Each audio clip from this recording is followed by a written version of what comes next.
ಕೊನೆಯ 3 ತಿಂಗಳಲ್ಲಿ ಅಂದರೆ 7 ತಿಂಗಳಿಂದ 9 ತಿಂಗಳಲ್ಲಿ ಮಗು ಹಾರ್ಟ್ ಬೀಟ್‌ಗೆ ಪ್ರಾಬ್ಲಮ್ ಆಗೋದು ಅಥವಾ ನಿಲ್ಲೋದು ಯಾವ ಕಾರಣಗಳಿಂದ?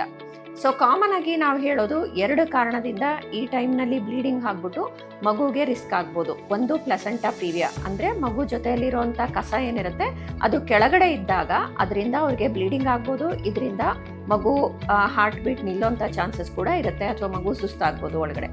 ಎರಡನೇದು ಅಬ್ರಪ್ಷಿಯೋ ಪ್ಲಸೆಂಟಾ ಅಂದರೆ ಡೆಲಿವರಿ ಮುಂಚೆನೇ ಲೇಬರ್ ಪೇನ್ ಬರೋಕ್ಕಿಂತ ಮುಂಚೆ ಅಥವಾ ಮಗು ಡೆಲಿವರಿ ಆಗೋದಕ್ಕಿಂತ ಮುಂಚೆನೇ ಕಸ ಏನಾದರೂ ಒಳಗಡೆನೆ ಸೆಪ್ರೇಟ್ ಆದರೆ ಅದಕ್ಕೆ ಅಬ್ರಪ್ಷಿಯೋ ಪ್ಲಸೆಂಟಾ ಅಂತ ಹೇಳ್ತೀವಿ. ಈ ಟೈಮ್ನಲ್ಲಿ ಅವ್ರಿಗೆ ಬ್ಲೀಡಿಂಗ್ ಆಗುತ್ತೆ ಮತ್ತು ಈ ಬ್ಲೀಡಿಂಗ್ ಆಗೋದ್ರಿಂದ ಮಗು ಸುಸ್ತಾಗ್ಬಿಟ್ಟು ಮಗು ಹೊಟ್ಟೆ ಒಳಗಡೆನೆ ಹೋಗೋಂಥ ಚಾನ್ಸಸ್ ಇರುತ್ತೆ.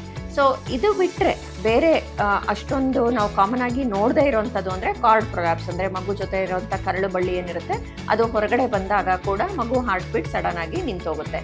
ಸೊ ಇನ್ನೂ 10-15% ಕೇಸಸ್ನಲ್ಲಿ ಯಾವಾಗ ಮಗು ಸುತ್ತ ವಾಟರ್ ಲೆವೆಲ್ ಕಡಿಮೆ ಆಗುತ್ತೆ ಅಥವಾ ಏನೂ ಕಾರಣ ಇಲ್ಲದೆ ಕೂಡ ಕೊನೆಯ ಮೂಮೆಂಟ್ನಲ್ಲಿ ಈ ಮಗು ಹಾರ್ಟ್ ಬೀಟ್ ನಿಲ್ಲೋಂಥ ಚಾನ್ಸಸ್ಸು ಆಲ್ಮೋಸ್ಟ್ 9ನೇ ತಿಂಗಳಲ್ಲಿ ಇರ್ಬೋದು, ಡೆಲಿವರಿ ಇನ್ನೊಂದು ಸ್ವಲ್ಪ ದಿವಸ ಇದ್ದಾಗ ಅಂತ ಇರ್ಬೋದು, ಅಂಥ ಟೈಮ್ನಲ್ಲಿ ಆಗೋಂಥ ಚಾನ್ಸಸ್ 1-2% ಇರುತ್ತೆ.